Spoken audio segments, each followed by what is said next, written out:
Hello everybody, I'm back and I've just got to put on my microphone.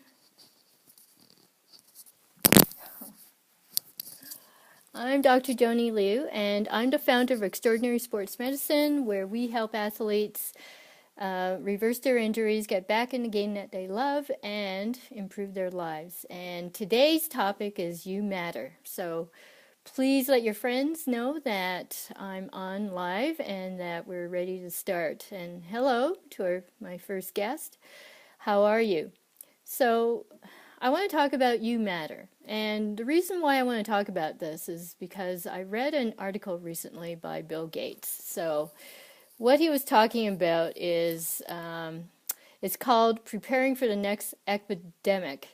And it just got me really mad because I thought, here we go again. We're looking at the wrong things, okay? So what happened is all I could think of was Danger, the robot from Lost in Space. And the thing is he's wrong. What he's proposing is to go out and build these huge databases and to build these huge alert systems for disease because he's afraid of it. If you recall H1N1, the last pandemic in 2013, which wasn't, you will know that governments all around the world panicked and they spent billions, if not trillions of dollars on the H1N1 vaccine. Well, the vaccine wasn't what prevented the pandemic. In fact, quite a large percentage of people didn't even bother to comply with getting a vaccination. I mean, I certainly didn't. And I was in Australia that October of 2013. And so they had their winter first. And as far as they were concerned, the pandemic never happened. So those were reports coming out of Asia. And so when I got back, there was a whole bunch of people who were lined up at all the flu clinics, and it happened to be in the mall where I was practicing at the time. And there were people lined up out the door for this thing. And I almost laughed. In fact, actually, I did laugh because I thought, wow, people are really scared. Do I laugh at fear? Yeah, I do. Do I laugh at stupidity? I laugh at that too. Because the thing that's important is that you matter. Because it's what's in your mind that's going to create or break you, okay? Recently, I have a client. He's returning from an injury, but he was nervous, okay? So he was going to play his first game. And he told me he was nervous. And so, I gave him a few tips, had him, think about what he was doing, what he was thinking about, and try to calm down. And so he actually did play, and he played 3 games and did really well on a limited basis, okay? Now, 2 days ago when I saw him, he told me he had this really nasty cough, and he couldn't shake it off. Well, I remembered that he had been nervous and that he wasn't really afraid of being re-injured, but he was afraid of what his first shift would be like. And so now, definitely that fear had created a problem in him with this nasty cough, and it only happened after he stopped skating, okay, when he came back off the ice. So it's really important to know that how you feel, what you're thinking about, has a direct effect on what happens to your body. So let's look at Ebola. That Ebola outbreak in 2014, 2015 was big news, okay? And doctors worked around the clock.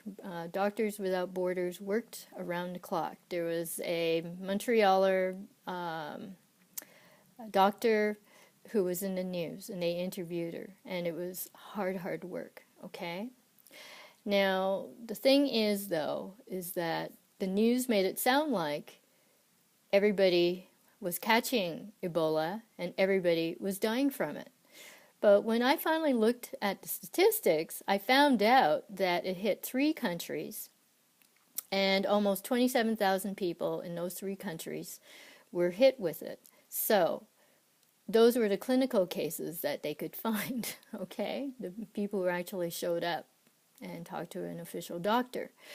So the thing is that what was interesting is that for all the population of those 3 countries, that it definitely wasn't 27,000 people. And out of that, about 11,000 people died. So that means less than 50% mortality rate. So I was given the impression, like so many other people, that there was a 100% mortality rate. But it wasn't. There were a lot of survivors. And the interesting thing is that when they were talking about the survivors, they were still talking about the problems that they were having. So they wouldn't even look or ask the obvious question, why did these people survive?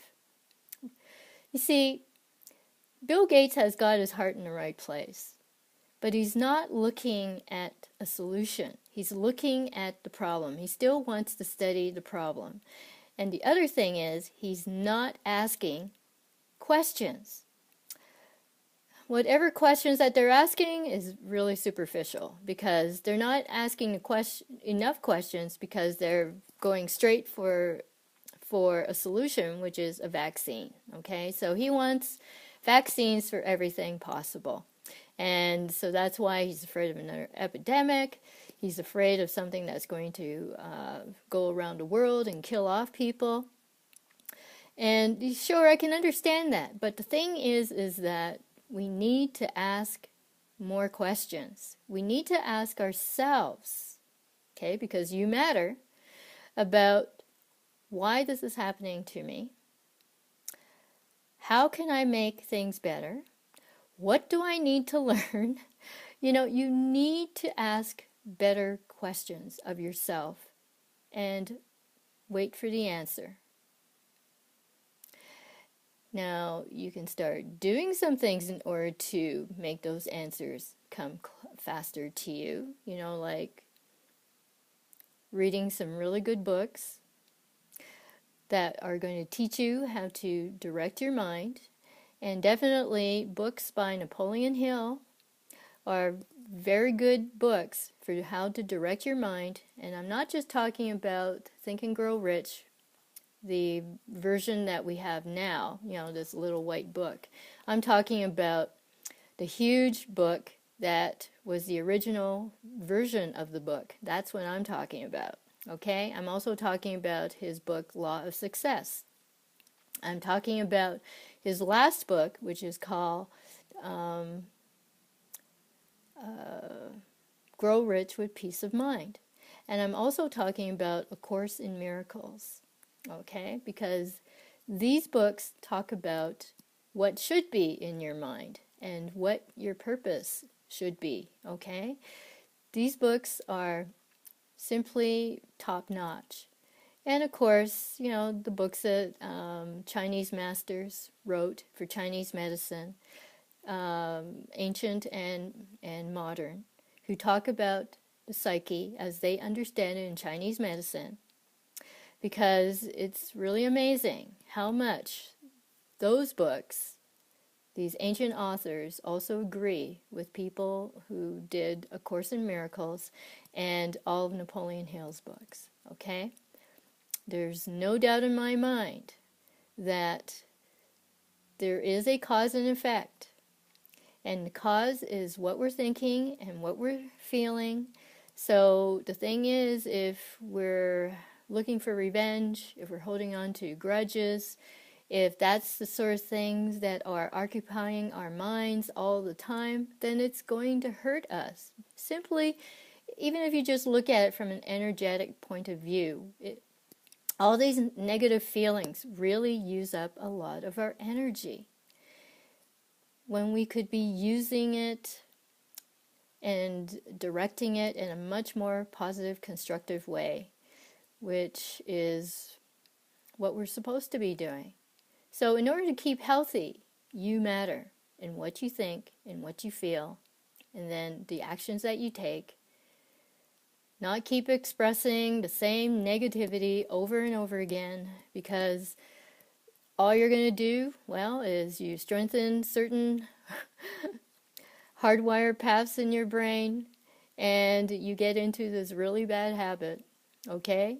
So let's move forward with our lives by starting to take constructive, positive action instead of being knee-deep or even over our heads with the negativity that surrounds us and is in us. We can make changes anytime. Okay, so I'll talk to you again next week. And in the meantime, please donate at GoFundMe.com, Hope for Millions with Brain Injury. I'll see you in there. Bye.